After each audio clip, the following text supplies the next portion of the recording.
যে রাম মন্দিরের নামে রামের ওটা কি করে মূর্তির নামে যে অরাজকতা সৃষ্টি যে পায়তারা চলছে, আমি বলবো মন্দিরের ভিতরে তাদের রামের মূর্তি থাকুক, এটা আমাদের কোনো বাধা বিপত্তি থাকবে না।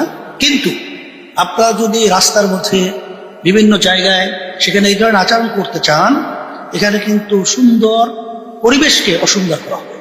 এটা সরকারকে, সে ৯২ জনের মতো মুসলমান বসবাস করে এই দেশের ভিতরে, হিন্দু বৌদ্ধ খ্রিস্টান সহ অন্যান্য ধর্মাবলম্বী অনেকে রয়েছে।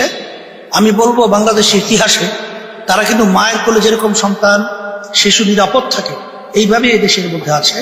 কিন্তু এই বিভিন্ন সময় দেখা যায় যে রাম মন্দিরের নামে রামের ওটা কি করে মূর্তির নামে যে অরাজকতা সৃষ্টি যে পায়তারা চলছে, আমি বলবো মন্দিরের ভিতরে তাদের রামের মূর্তি থাকুক, এটা আমাদের কোনো বাধা বিপত্তি থাকবে না।